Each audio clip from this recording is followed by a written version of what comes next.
Hello, Taurus. Welcome to the Plaid Sheep Oracle. Oh, Taurus. There's been this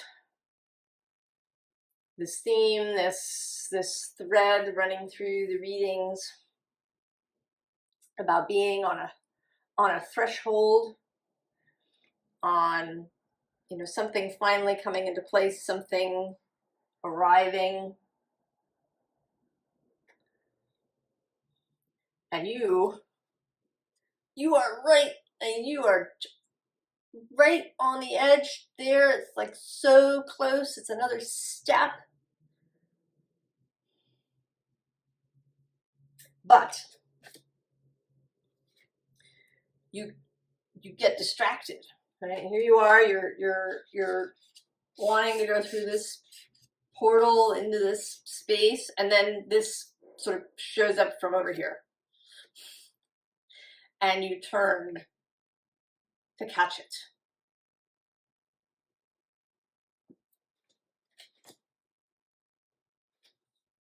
And this kind of feeling runs through this whole section of the reading. And there's also a lot of underlying. I mean, it's almost like the underlying cards are more important, or more, maybe not more important, more significant, more expressive of what's really there.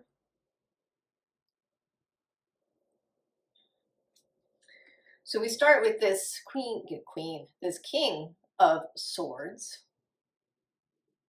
And this can be, very clear, very self-aware, very authoritative kind of energy. But it can also be rigid, unyielding.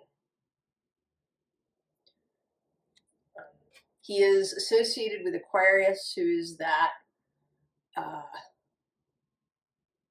fixed air energy, the possibility of getting up into your head. And I think that this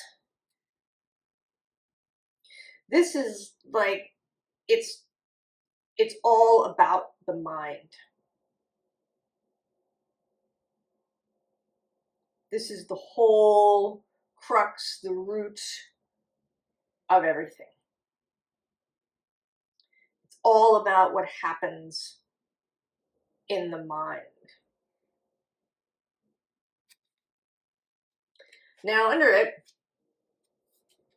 is this Eight of Cups trying to leave and go somewhere.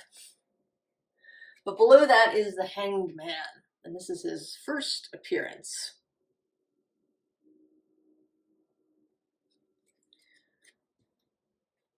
And then at the bottom of this deck, we have the Ten of Wands, and also the Five of Wands. But actually under them too, all about the underlying, is the Page of Pentacles, right? A new way of seeing things. And then, then there's the Nine of Swords, and we got the Devil and the Ten of Swords all happen, and the Knight of Pentacles. So there's this, all right, the stop and go. The part of you that really wants to move ahead, this Ten of Cups energy. And on the other side of that, this Chariot. But right in the middle is the Four of Pentacles. And he's looking particularly grippy today. He doesn't always. Sometimes he looks just sort of very comfortable, but today he looks very grippy. And right, it's like he's gripping this pentacle, and then his feet are stuck to these on the floor, and this one on his head is really heavy. It's like pushing his head down. There's an enormous weightedness in this card today.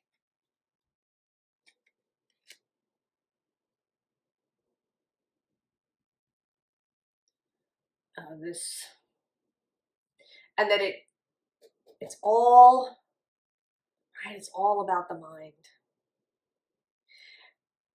And certainly at this moment, as I read and post, Uranus is still passing through Taurus,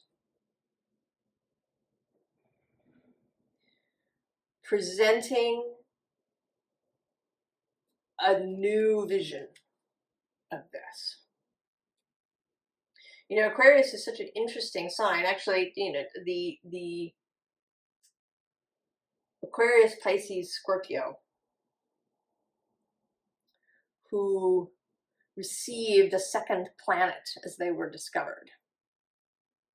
So Aquarius received Uranus while having had Saturn as a guide. So there is this push-pull of the steady, the constructed, the reliable, the structured, perhaps the restricted through Saturn, and then this, and the grounded, the physical, and then this electric, lightning, devil may care, do what I want to do energy of Uranus. Surprising energy of Uranus, and they're coexisting.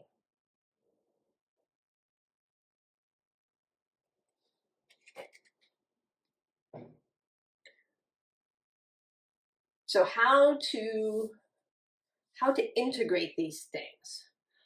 I mean, maybe that's the major theme of the last several months of readings, is this integration.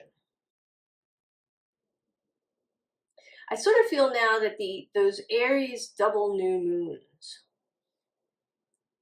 that we had back in the spring were not so much a new beginning as such, but were the signal of a new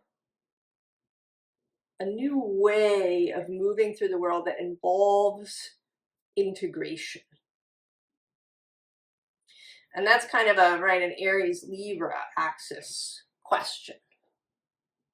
The individual and the other, or the singular and the multiple. Being able to bring them together. And here with the Aries North, right, the North Node moving through Aries, this really feels like we are coming back into an integration. You may know, if you've watched the right reading, that I've been reading a book called The Master and His Emissary by Ian McGilchrist. That's about the left and the right hemispheres of the brain. And it's, you know, perhaps both a physical reality as well as a metaphor, with the left being the more focused, more individual looking thing, the taking things apart to look at each piece individually. It's also the side of the brain that deals with speech and tool use, actually, even in people who are left-handed.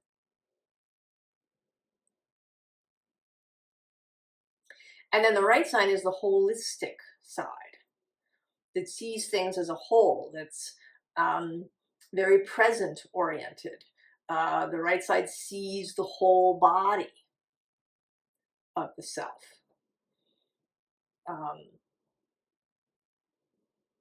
looks at the whole picture, but is also very reality, like this is, right, this is what we have based, whereas the left has the ability to see things in the abstract, to get a bird's eye view, right? The right really knows terrain,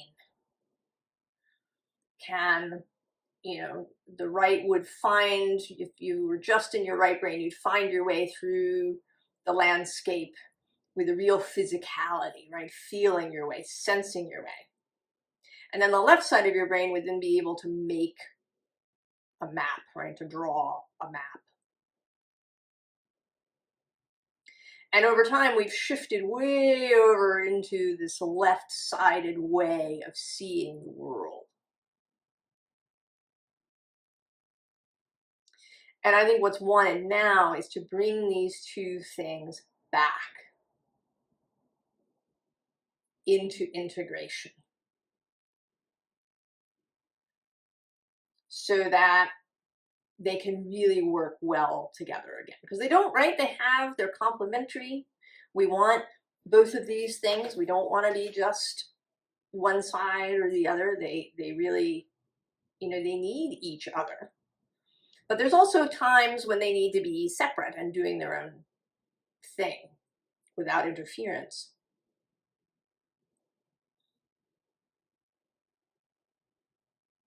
So the ability to be yes and, to see things, to be able to move fluidly from seeing something as individual and then also seeing it as part of a whole.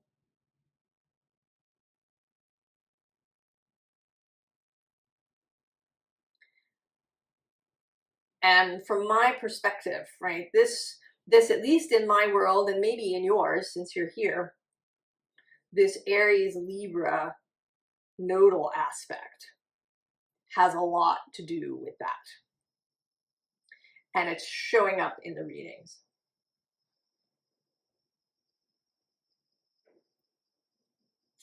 So this next is the moon. And, you know, this feels both, you know, the realm of feeling, the realm of emotion, opening oneself up to that. But there's also a sense, you know, of uncertainty, of mystery. And there may be some fear in that.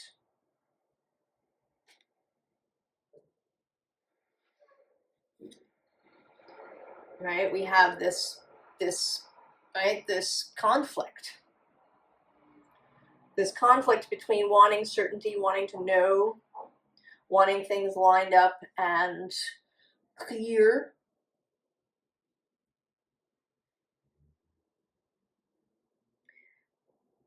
but then, you know, wanting mystery, wanting love, wanting surprise, wanting all of the gorgeous feelings that we can have. So this conflict is going on.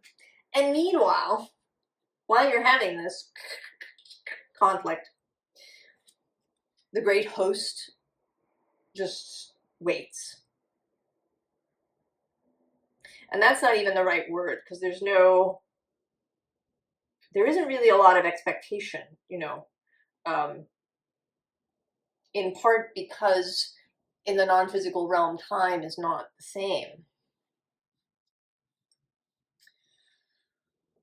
So waiting isn't really, right? They stand ready.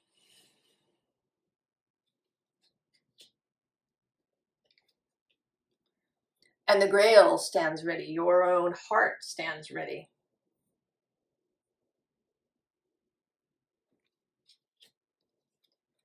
And the part of you that wished for this integration, that wished for this ability to see beyond what is here. And this is the Taurus-Scorpio axis. Right? Taurus's gorgeousness is the here and now, the physical reality, all of those wonderful sensual things, you know. the smell of earth after the rain, and you know, the taste of a ripe peach, the sound of bells, skin on skin, all of that fecundity, the, you know, the riot of growth in spring, and then the gorgeous colors of fall. But Scorpio is the intangible, the dark, the deep, the unknown, the space between.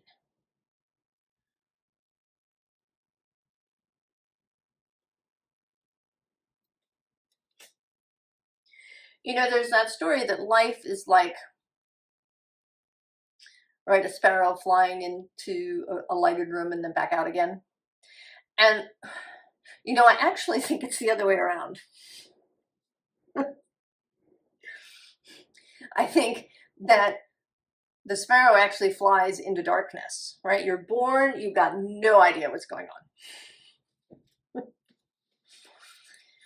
Right? You show up here, your earthly self is cut off from direct communication with source. Because otherwise it wouldn't be any fun, right? If you knew all the answers, it would be like playing a video game when you knew all the answers. That's right, that's no fun. So you arrive, you've forgotten,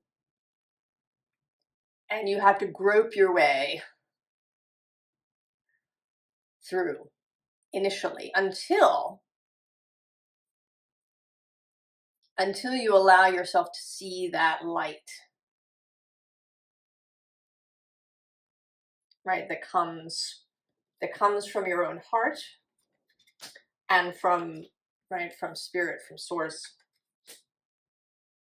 Now at the bottom of this deck, we have a bunch of things. We have the High Priestess, the King of Wands, remember him, the Lovers, the Queen of Pentacles, the Magician, and this alchemical temperance, right? This creational force. And all of this lives within Taurus.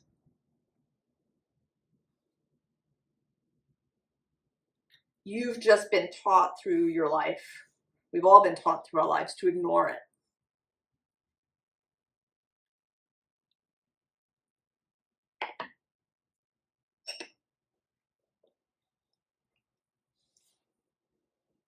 Because it's, you know, because we did come here to experience this. And when we're not in touch with source, we actually learn a lot of stuff. We learn about other people. We learn about this physical life. We have interesting experiences. Some of them seem really awful at the time, and it's only later, hopefully, that we can see them as interesting. But now, for some of us, and not all, but for some of us, this integration is happening. This coming back to full humanity, to the full ability of the human. And I've actually been reading some Seth material too, that and I didn't realize it when I chose this particular book to read about a magical way of living, that it was going to talk about this dichotomy and wanting to bring things together, wanting the full human experience, which is this combining of all of this lovely intuitive, you know, what we call magic. And it's really, you know, one of the things that Seth talks about is how we allow this magic in kind of in the mental sphere, right? We acknowledge, you know, at least in the spiritual community, right, the reality of telepathy, of, you know, psychic intuition, of, you know, feeling into things, talking to spirits, being a medium, all of this stuff. But it kind of stops there. Frequently, even those people in the spiritual community, that magic stops when you start talking about physical things.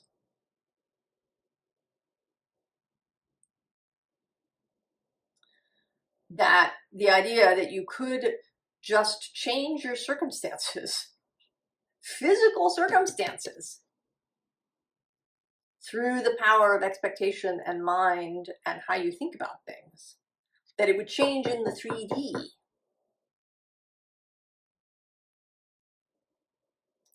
is kind of a stopping point for a lot of people. And I think that even people who ascribe to, you know, we say law of attraction and who listen to Abraham, I think that secretly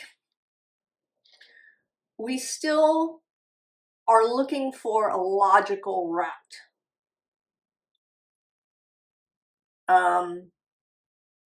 You know, I have a group that I have meetings with, and it's an intention group, and it's been very interesting for me to see how we still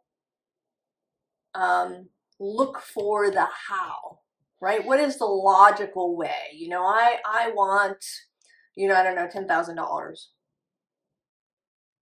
What is the logical way that that's going to arrive? Or, you know, I want this thing in my body to be healed. Well, you know, maybe I need to find the right practitioner, and then I need to get on the right medication, and that will do it, right? So there's still this idea that things have to flow in a logical, or what we think of as a logical order, right? That left-brained idea.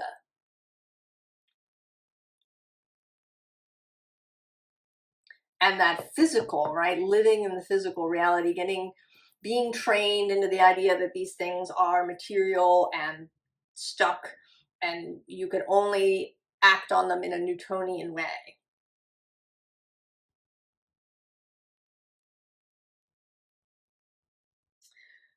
But Seth talks about, like, no,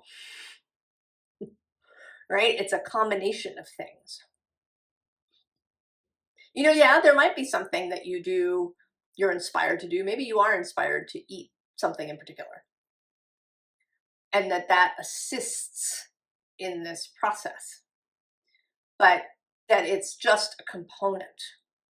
That the real thing that happens is the mental shift that then actually affects physical reality.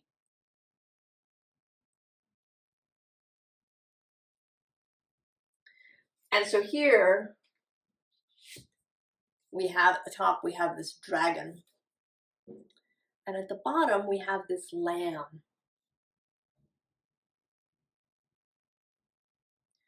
So again, this, right, this yes and this infinite, ancient wisdom of dragon energy, all-seeing kind of eye. And then this childlike innocence of the lamb. How to embody both of these energies simultaneously.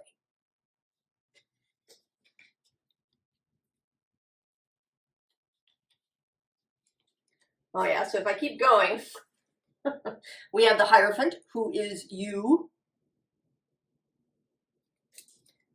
The moon, again. The moth, which is psychic, intuitive, seeing through the darkness energy. And then the Son of Pentacles, again. But here, a much more earthy animal energy than he is in this deck. Oh, and then actually the Daughter of Swords as well, right? A new mental, a youthful mental construct. So here we kind of get the last of this, right? We have this Nine of Pentacles, all right? The material resource sovereignty, having all the eggs in the basket.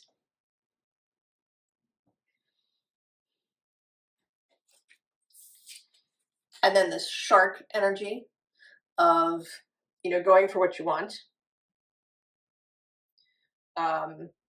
moving very directly.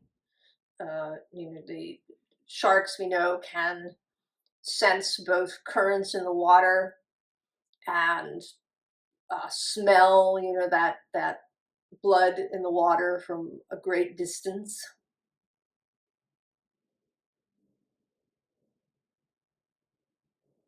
You know, and what is that about? Right? We say that, and even science says that. But is it really the smell of the blood that's actually traveling through, you know, thousands of feet of water? Or is something else going on? You know, is there communication through the water that is not dependent on, you know, molecules of scent traveling, but is something else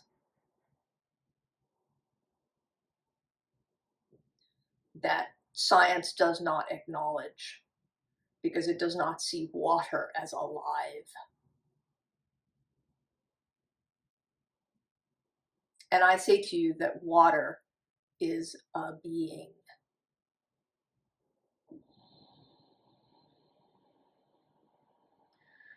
So knowing these things,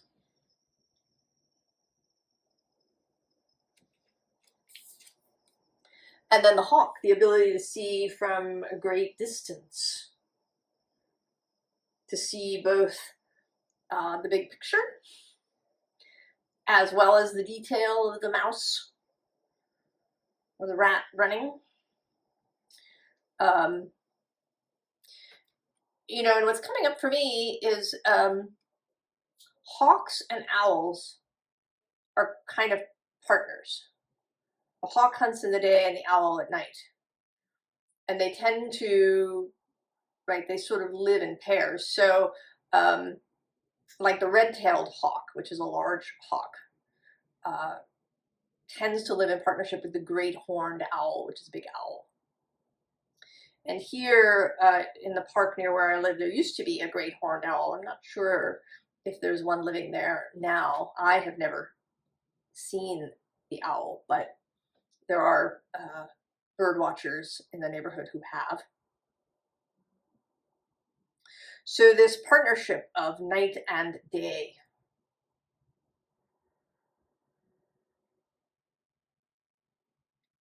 the integration of that to be both hawk and owl.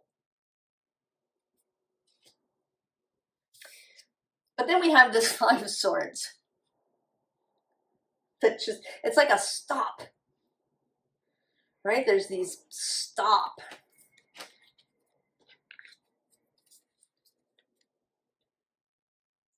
energies that are existing in your field, in your now. And I think that what you are doing now, at least I would encourage you to do now, is to notice, first of all, where this happens, and then to work on softening it. And I totally feel you because I have this experience. I am in this very process myself. I am here with you in this.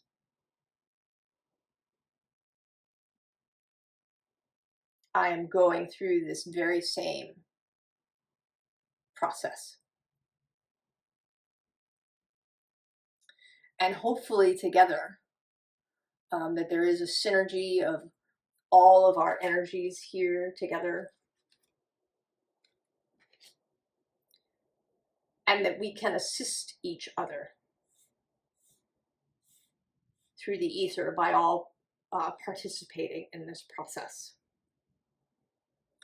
And so, and I think that we're doing it, because when I come here, at the bottom of this deck is the Ten of Cups again. And here there is this rising energy.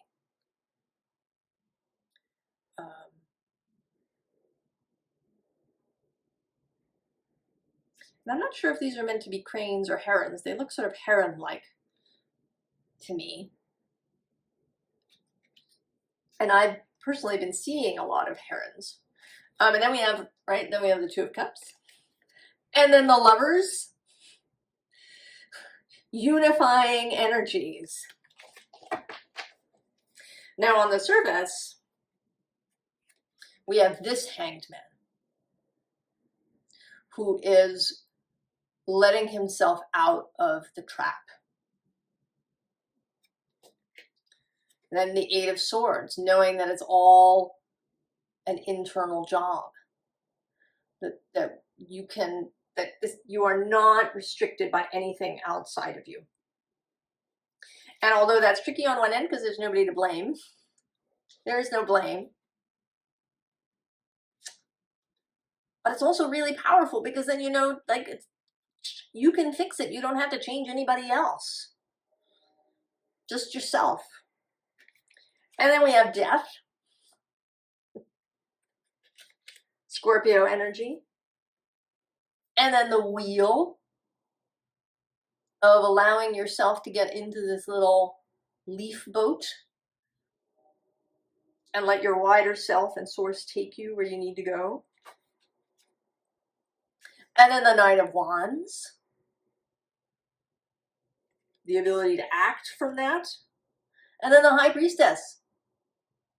Intuitive knowing.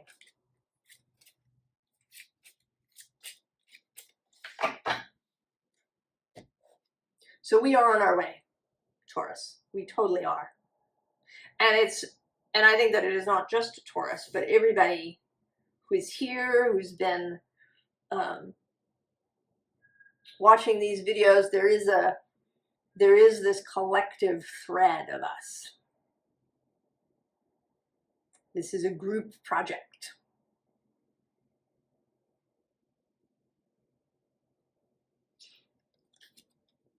So the moving energy, the star, knowing what it is that we want and moving toward it. Here with the Eight of Cups repeating, and in this case, right, she's not moving away from something, but toward, right? She's put her hat on and she's gonna go with this owl.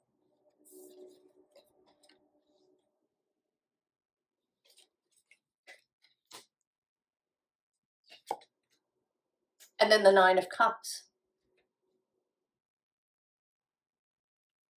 Emotional sovereignty, the ability to manage one's own emotions, to comfort oneself, to regulate one's own emotions and one's own nervous system in this human body. And here also with both the flowers and then the snake is to hold, right, that Taurus-Scorpio axis.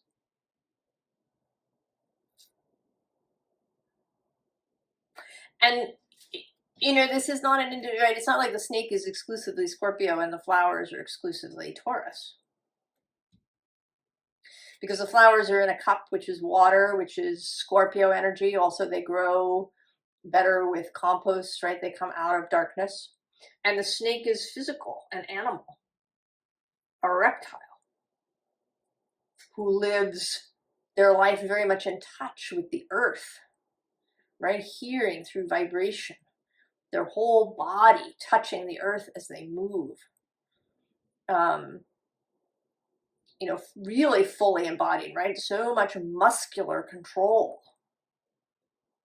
that snakes have, right? So much voluntary muscular control.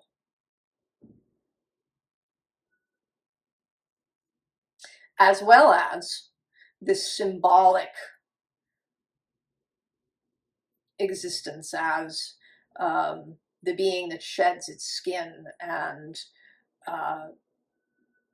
the being that is the trickster, and this sinuous sexual energy.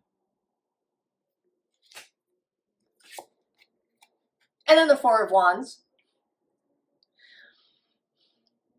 The new inspired structure, the commitment, the flowering of intention.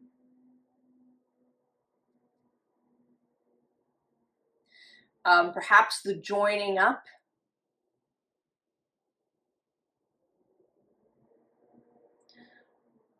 If I'd gone down one more layer in this deck, I didn't quite, there was the Four of Wands there too.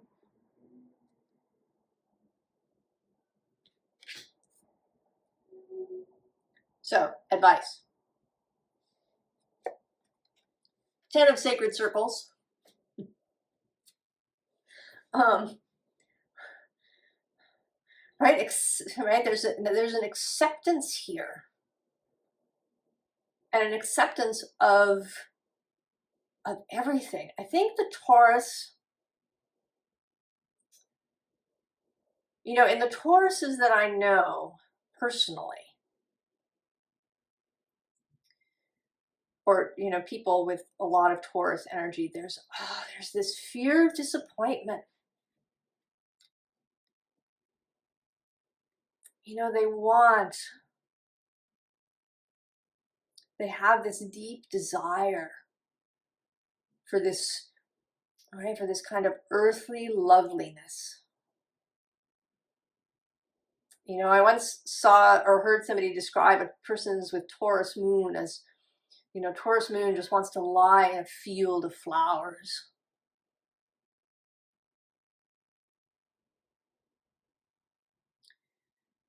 But there's this fear of disappointment.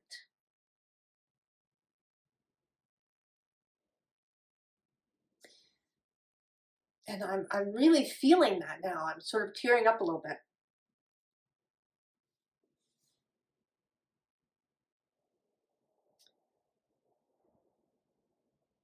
Right? That if we want it, we have to work so hard, we have to cling to it.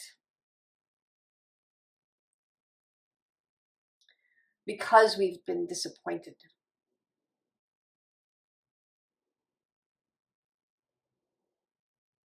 In our lives, and there's a great fear of that, and a fear of loss. I think this is something that fixed energy can struggle with.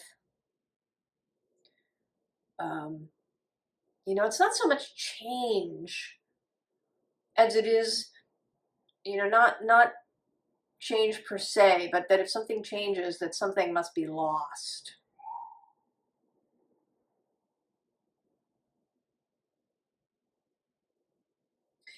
But right below this is the Hierophant again. And this time in this more fluid, more mystical way.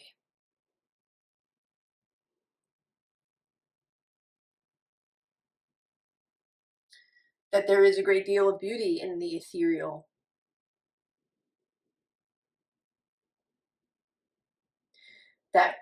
That if you will trust,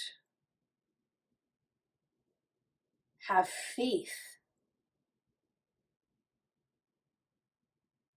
that then you can also have satisfaction. That this Nine of Cups is absolutely possible. And that it doesn't have to be static. You know that things can change, but that it doesn't have to include disappointment or loss.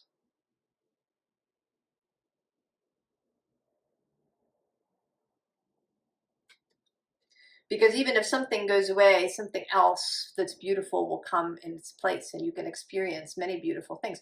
You know, it's a bit like, you know, if you were in a museum and you were looking at a painting that you thought was really beautiful, and you didn't want to leave because it was so beautiful, and you were afraid that if you did, you'd never see such beauty again. But the next room might have something different that's also beautiful.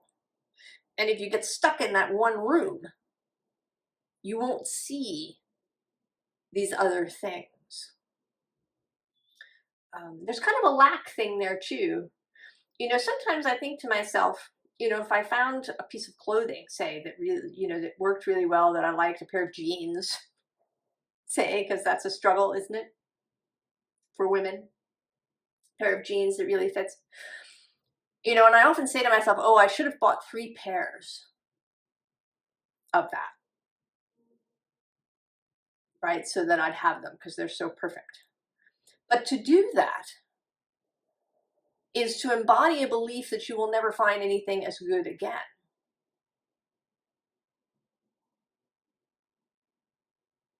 Right? I found this, I'll never find anything that's as good again. Right? There's a lack mentality around that, right? And here's the devil. And the hanged one again. This time, right, sort of not wanting to be born. And then the 10 of Swords. And the 9 of Wands, exhaustion. That are all under this beautiful 10 of Pentacles, right? This communal image, which is what we have. And at the bottom, we have the 8 of Wands. The possibility of inrushing energy. And the 2 of Wands. Pleasant and positive expectation. And then strength.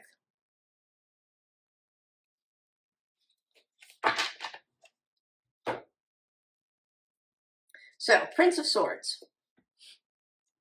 Allowing new ideas, clearly. Allowing your mind to change.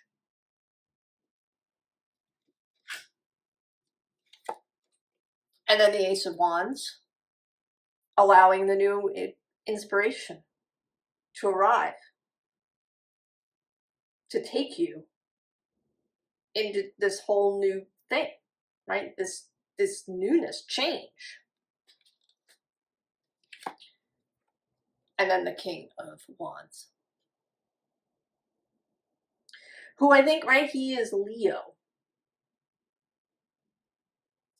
And he's kind of a, right, he's kind of a mixture. I mean, Leo is a fixed energy, but the King of Wands has, right, acts when it's appropriate.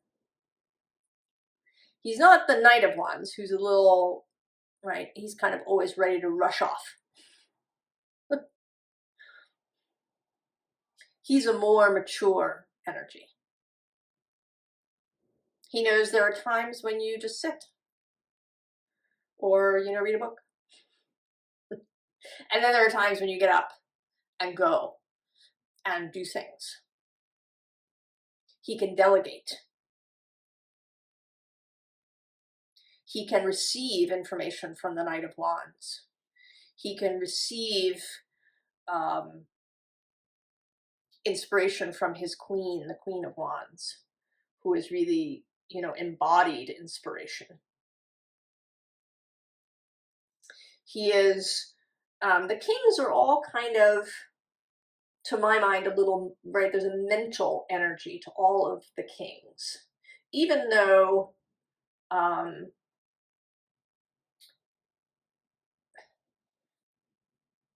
you know, sort of, traditionally they're more fire energy than they are air. The knights are air energy, usually, right, because they're so swiftly moving. But I feel like there's a, you know, that kings think things through. They don't act precipitously. They've learned, they have wisdom, but they don't have to think things through tortuously. They have an integrated mind that knows when to approach something with logic. You know, if you're going to bake a cake,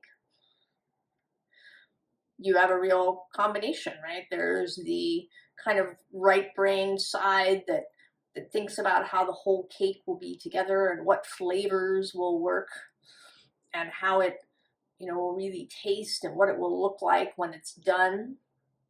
And then there's the left side that, you know, does all the measuring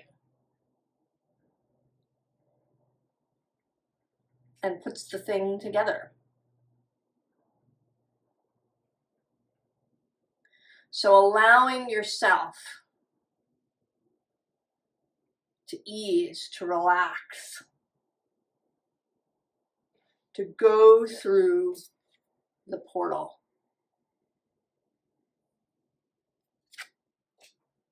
To be integrated.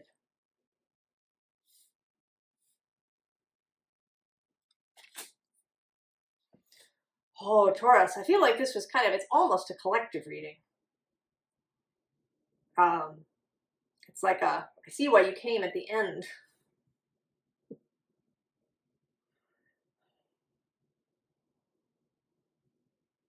This kind of deep dive into this idea of integration.